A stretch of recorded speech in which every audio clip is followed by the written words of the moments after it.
Olá, nossos grandes parceiros vendedores. Estamos aqui para falar do nosso 6º episódio, o 5º passo da venda. Hoje nós vamos falar sobre o fechamento experimental, testando a decisão. Olha aqui no slide. Esse é o momento em que você usa as frases tão importantes para os adicionais.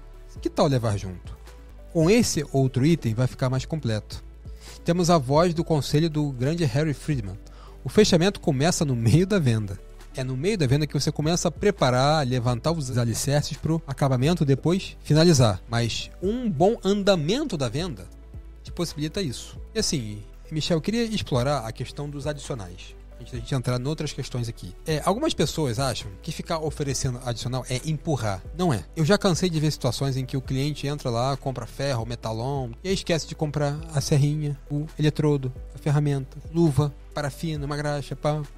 E a pessoa depois, ela precisa disso, não tá empurrando nada não. A pessoa depois que levou aquele material mais caro, que ela tem a sensação que ali ela precisa negociar bem, e não tá tão errado, depois ela compra num lugar que não é especialista naquilo, compra num supermercado, compra num bazar, compra em algum lugar que ela se arrepende. Puxa, por lá nada, eu não comprei o eletrodo, sei que lá é metade. Eu canso de ouvir isso.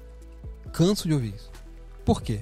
O vendedor não lembrou que quem usa ferro para soldar vai usar o eletrodo, não tem como fazer sem. Isso aí é uma triste realidade que nós temos também. Nós precisamos resgatar outras épocas em que nós tínhamos venda de adicionais mais significativas e as pessoas não precisavam voltar na loja para comprar, ou seja, você já ofereceu um pacote, a pessoa percebe isso, enxerga valor nisso, e também não temos que perder venda de adicionais para lugares menos competitivos, que a pessoa, sabendo que é um produto de um valor absoluto menor, não dispõe de tempo para ir de novo ou nos consultar de novo, resolve da maneira que ela puder. Nós temos dores disso, Michel? Nós estamos vendo isso na prática? Sim, temos várias situações. Tem clientes mais íntimos, né, aqueles serralheiros da antiga, eles ficam até chateados com o vendedor, porque o vendedor já está acostumado a atender ele sempre, e aí por um serralheiro naquela correria, esqueceu de comprar um disco, esqueceu de comprar uma tinta, um eletrodo, e aí depois ele até liga brabo, sabe que eu compro sempre, esqueceu. Como é importante estar lembrando o cliente. E tem clientes que realmente ele nem sabe que é preciso aquilo, e também a gente mostrar a importância daquele adicional. Devemos estar sempre atentos a isso, saber o que uma coisa se encaixa com a outra. A gente pode estar vendendo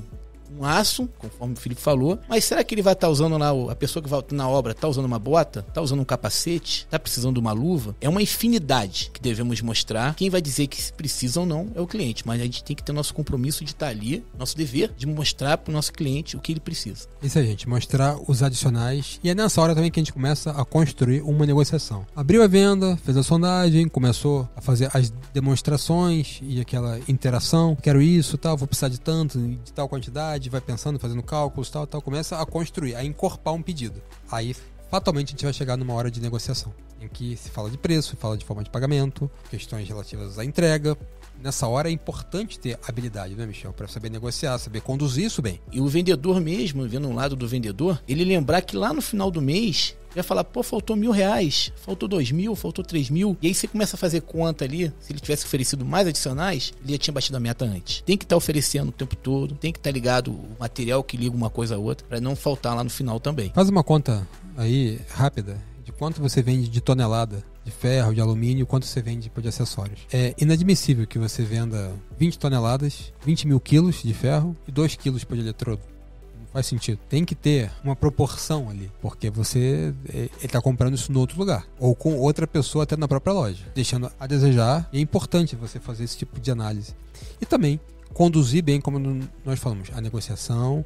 Aí é a hora também de começar a colocar alguns aparatos, né, nessa construção, entender a entrega, entender qual que é o regime tributário do cliente, se for o caso, começar a entender algumas questões de separação, e se tem gente para descarregar no canteiro de obra ou não, se é uma entrega mais urbana, mais rural. Começar a trazer, já começar um processo de fechamento, mas que está ainda no corpo, não um fechamento final.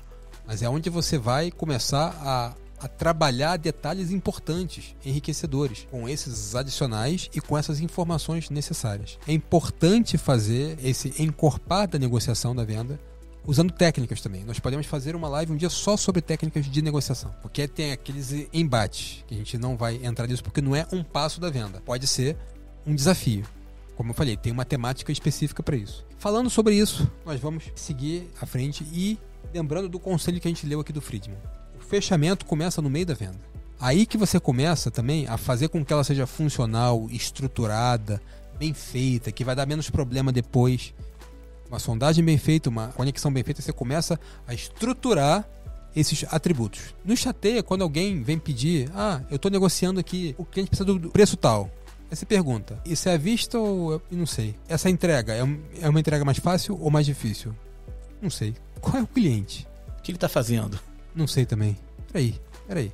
Não teve abertura decente, não teve sondagem nenhuma, já partiu para esse pré-fechamento aqui falando de preço sem saber nada. E o coitado do decisor também, que vai saber se a gente pode apertar, sacrificar uma negociação ou não tem elementos para decidir decentemente. Se você não sabe os atributos da venda, é um cliente que vai pagar à vista, é uma entrega fácil de fazer, é um cliente estratégico que vai trazer muita coisa para cá, vamos fazer um esforço para fechar isso aqui, já muda todo o jogo. Você está fazendo o seu trabalho para você mesmo, para enriquecer o seu pedido que eu digo, a sua solicitação de uma concessão especial, traz a informação, mas para isso você tem que construir a venda, tem que saber, tem que ir conduzindo de modo que você esteja seguro desses atributos todos. Nós temos aí um desafio, e conectando com o nosso tema, usar técnicas de agregação é um ensaio final da obra. Estamos testando para ver se tudo está certo, para a gente caminhar para o fechamento.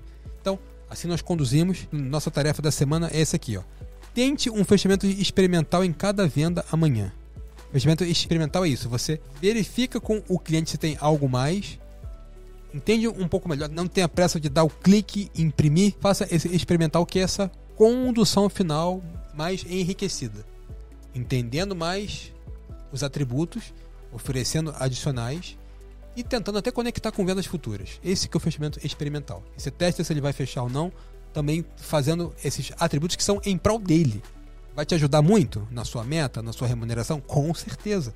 Mas é para ele. É para evitar que ele se desdobre, que ele tenha que fazer outra entrega, outro pedido. Tudo isso é muito positivo. É um ganha-ganha para todos. Então, não deixe de fazer um fechamento experimental bem feito. E nessa semana, treine e faça isso, ok? Então, certamente, nós estamos caminhando para uma venda de alta performance. Faça isso. Vamos em frente e muito obrigado. Obrigado.